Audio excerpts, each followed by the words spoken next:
Hey stylists, yep, there's 2 videos in one day because Infold dropped some huge news on what's coming next and I needed some time to mull it over before I could make this video. I want to focus mostly on the new dyeing feature and what people aren't talking about so much, so let's quickly get everything else out of the way first. I'll add timestamps to the video so you can skip the news if you're already completely caught up. So, storyline optimization, they've committed to better storytelling and enhancing the narrative experience. Personally, I just want more detail to sink my teeth into.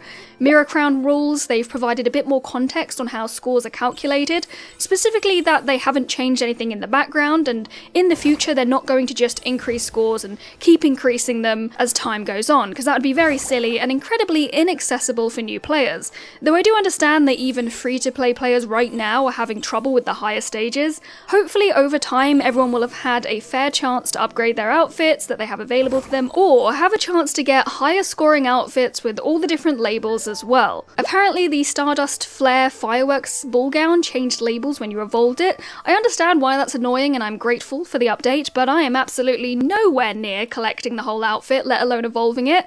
Glad to have the clarification either way. There's further controls optimization, including extra work on those custom key bindings for PC players.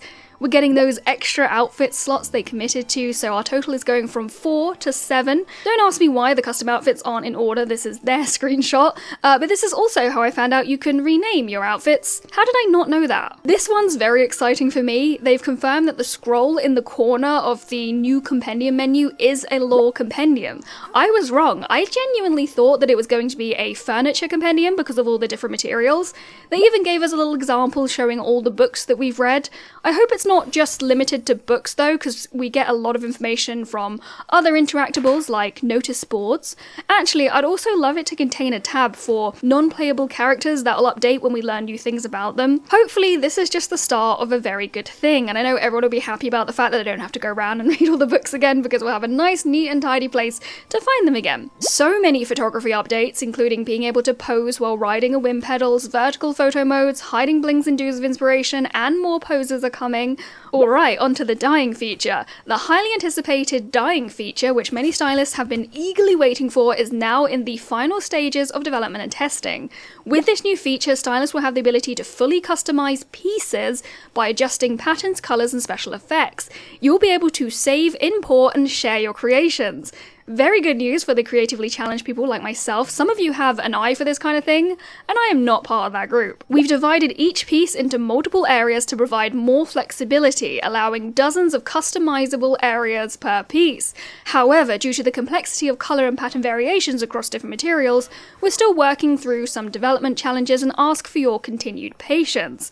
Interesting, so it's not just one piece of an outfit that you can straight up customize, it's parts of each individual piece, and they said dozens of customizable areas per piece. That's a lot. While it's not ready just yet, we are apparently getting a mini-game in the next version update along with a special event to give us an idea of how dyeing will work. However, we won't be dyeing clothing with this minigame. Since it's supposedly coming with a special event, I took it upon myself to check what Chinese festivals / special days are coming up over the next month, and before you say it, yes, it could just be an entirely fictional event, but then I don't get to do any fun research. On the 1st of March is the Blue Dragon Festival, which marks the awakening of the dragon, which is the animal believed to be in charge of rain, signifying the start of spring and the forthcoming farming season. Traditional activities include cleaning the house and getting a haircut, because apparently it's unlucky to get a haircut in the first lunar month. And I literally got a haircut yesterday.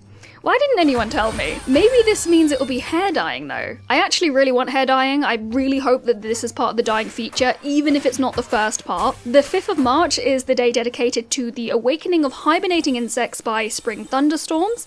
On the 8th of March, we've got International Women's Day, that is across the world. And then on the 11th is the traditional flower festival that celebrates the birthday of the god of flowers. All of these are minor holidays, by the way, not the huge public holidays. The next of those would be, and I apologize for my pronunciation, the Qingming Festival in early April, which is both a seasonal symbol for rising temperatures and decreasing rainfall, and a day of paying respect to the deceased. Okay, back on topic. The reason I wanted to spend a little bit more time in this video was because, well, it sounds fantastic. I read the update this morning like, damn, I didn't even know that was an option, which was silly looking back at it because obviously I knew it was an option. It's mentioned in books in the game right now, and I'm very annoyed about not being able to help out at the dye workshop in Stoneville right now. I swear at one point I got stuck because I needed to speak to an NPC who never stepped out of one of those little bubbly huts, but I wasn't allowed in because I didn't have the skills. So here's the big question, what's the catch? I've seen a lot of praise already, and rightly so,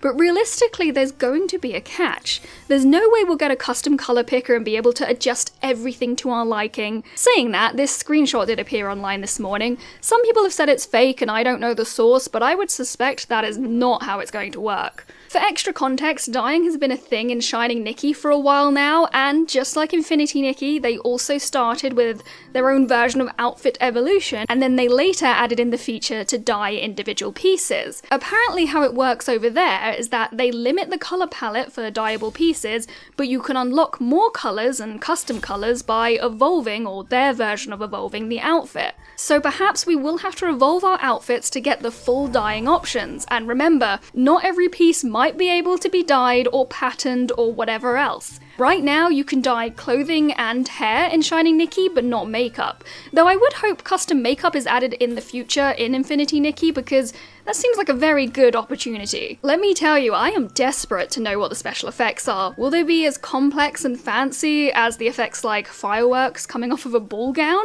Or will it be more subtle sparkles and things like that? Either way, I'm happy with it. I just love the idea of special effects. The way the announcement had pieces in quotation marks and mentioned patterns made me immediately think of furniture. Some of the clothing in Infinity Nikki is very complex. Like, I can't imagine taking something like Silvergirl's Aria and actually, I can't imagine adding any kind of pattern anywhere to that outfit. Maybe patterns are subtle or limited to the simpler clothing pieces. Maybe you won't be able to change miracle outfits at all. And what if the colors are randomized, like upgrading 5-star Eurekas? If anyone from the dev team happens to be listening, please, for the love of God, do not make it randomized. I would be so upset. I'm still waiting for my first iridescent Eureka. Also, what I've not seen a lot of speculation about, what resources will we need? Should I be holding off on trading duplicates right now just in case? It is painful waiting for the little thoughts that we can only unlock once a week through the realm of breakthrough to evolve 4-star outfits. Speaking of evolutions, you can only evolve 4-star and 5-star outfits, so what if it's similar to that and we have another limited resource that we have to collect? I understand gacha games are funded nearly entirely by whales, which is an endearing term, or at least I'm told it's an endearing term, for players who spend a lot. I would be very surprised if they lock this feature behind a paywall or part of it, but you know what? Maybe this is another way to attract players to spend more money. I don't mean that players won't have access without spending. Like, they've been very kind in the past to free-to-play players, like, so much more than other similar games, but the players who do spend a lot of money will naturally have the most outfits and evolutions available to them, so more dye colors being unlocked with evolutions would be a good way to convince more people to strive for evolutions. Even just taking into consideration how I play the game, I have a habit of just pulling limited banners until I get the pieces that I want and not the full outfit. So maybe this will be another thing to encourage casuals like me to pull everything and more. With all the unknowns, I just want to bring everyone back down to the ground for a moment and not get too excited. Who am I kidding? I cannot wait to see all of your creations. Thank you for watching. Don't forget to subscribe so you never miss an update, and I'll see you in the next one.